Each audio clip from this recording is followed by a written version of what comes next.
Տիգրան Աբրահամյան։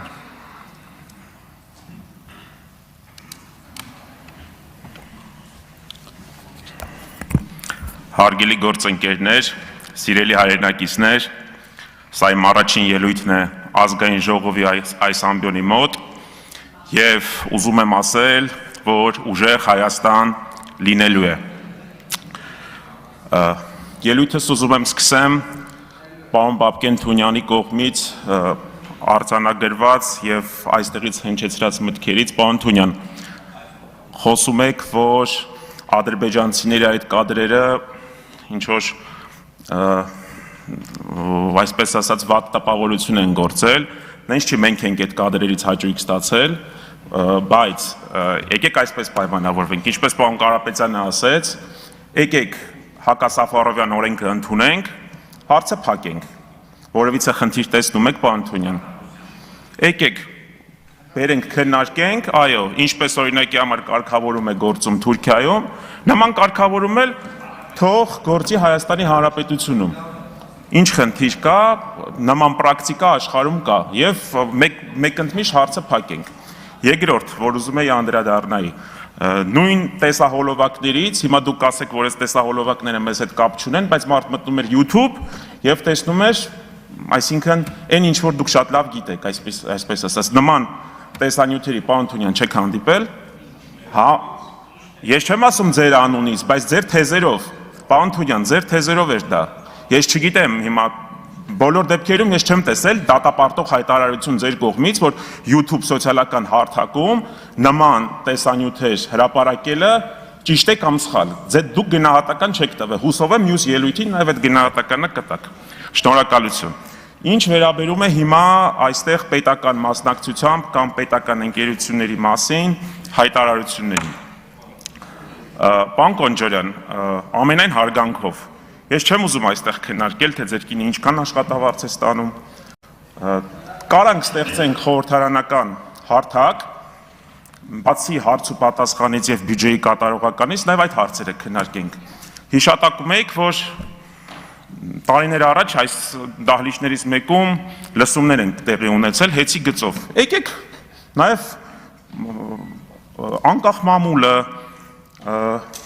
մեր մյուս գործընկերները հարցեր են բարձրացնում, ասում են Հայփոստում այսպիսի իրավիճակ է, Զանգեզուրի բրենզեմոլիբդենայում տենդերների հետ այսպիսի իրավիճակ է, Ամուլսարում բարձր աշխատավարձով կառավարության ներկայացուցիչ կա, եկեք քննարկենք, պարոն Թունյան, եկեք տնտեսական հանձնաժողովում այս հարցը քննարկենք, ստեղծենք ձևաչափ եւ խորհրդարանական վերահսկողությունը ընդլայնենք այդ ուղղությամբ, ընդլայնենք, այո։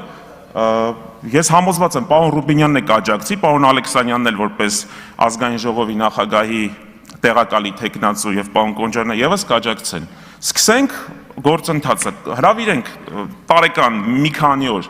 համապատասխան գերատեսչությունների ներկայացուցիչներին, որոնք որ համակարգում են կառավարումը, տվյալ ընկերության կառավարման խորհրդին եւ այս հարցերը քննարկենք։ Բարձրացնենք, ընդ որում նպատակահարմար կլինի նաեւ ես որպես բիզնեսում երկար տարիներ աշխատած մարդ գտնում եմ, որ ճիշտ կլինի նաեւ ներգրավենք Big 4 աուդիտորական ընկերությունների ներկայացուցիչներին, թող KPMG-ին, PricewaterhouseCoopers եւ մյուս ընկերությունների ներկայացուցիչները գան, անեն ոչ միայն ֆինանսական աուդիտ, նաեւ անեն տեխնիկական աուդիտ։ Ինչպես օրինակի համար դա տարիներ առաջ պարոն Ղազենյանի ելույթն է լինելու շուտով, արվել է հեծում։ Ստուգենք տենդերներ, այո, խորհրդարանական ձևաչափով։ Այսքանը վերջում էլ ուզում եի անդրադառնալ Ադանայի մասին հայտարարությանը։ Ժողովուրդ, Ադանայի մասով ոչ մեկ ինչ որ տարածքային նկրտումներ չունի։ Բայց եկեք հիշենք, էլի, որ Ադանայում մեծ ընտան Կիլիկիո աթոռն է եղել, կաթողիկոսի աթոռն է եղել 11-րդ դարից մինչև 15-րդ դար։ Ընդ որում Էջմիածին է տեղափոխվել աթոռը հենց Սիս քաղաքից։ Ունեցել ենք Կիլիկյան Հայաստան։ Ընդ որում բազմաթիվ աղբյուրներ ասում են, որ Գրիգոր Լուսավորիչն էլ մինչև Էջմիածին գալը աթոռը հիմնադրել է Կիլիկիայում։ Նման նաև, այսպես ասած, տեղեկություններ եւս կան։ Չգիտեմ որքանով են դրանք հաստատված, ես ամենայն դեպս լսել եմ։ Եկեք նաև հիշենք Ադանայի ջարդը 1909 թվականին, որը որ հայոց ցեղասպանության դրվագներից մեկն է։ Շուրջ 30,000 հայ կոտորվել է Ադանայում։ Եվ հիմա դնում ենք, համեմատում ենք Հայաստանի այս տարածքը 10 տարի եղել է ստենդե։ Ժողովուրդ, Հայաստանի Հանրապետություն եւ պատմական հայրենիք հասկացությունները եկեք չխառնենք, մենք ունենք պատմական հիշողություն, մենք ունենք սփյուռք, կանգնել մարդկանց ասել, որ գիտես ինչ, Ադանան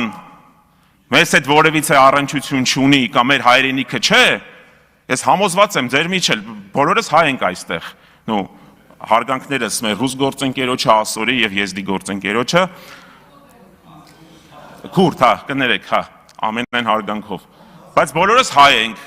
շատերս ծերում ենք Արևմտյան Հայաստանից, Մուշից, ինչպես պարոն Կարապետյանը, իմ օրինակի համար տատիկը Սարղամիշից է, որտեղ 1914 թվականին սկսվել է առաջին համաշխարհային պատերազմը։ Եկեք այս մասերի մասին խոսելիս մի քիչ զգույշ խոսենք։ Շնորհակալություն։ Շնորհակալություն։ Պարոն Աբրահամյան, չանդրադառնալով ձեր ասացի բովանդակությանը, բայց պետք է նշեմ, որ եթե ես չեմ սխալվում, Մեծիտան Կիլիկիո կաթողիկոսի նստավայրը Ադանան երբեք չի եղել, եղել է Սիսը, Սիսից առաջ եղել է Հռոմկլան, որը իդեպ Կիլիկիայի թագավորության մաս չէր այդ կետում, բայց անկլավային տարածք էր մի փոքր Էնկոմ Եփրատի ափին, բայց սա զուտ պատմական ակնարկ։ Ձեր ելույթն ավարտված է, շնորհակալություն։ Պարոն Ռուբինյան, ես ասեցի, որ Կիլիկիայում է եղել, Ավարտվել էր ելույթը, Դավիթ Ես մեկնաբանում, քանի որ մեկնաբանեցիք, այո, այսինքն 20 կիլոմետր հեռավորության վրա է եղել։ Դե, բայց հիմա Երևանն ու Էջմիածինն են 20 կիլոմետր հեռավորության վրա, բայց տարբեր քաղաքներ են։ Համեցեք, պարոն Ղազինյան։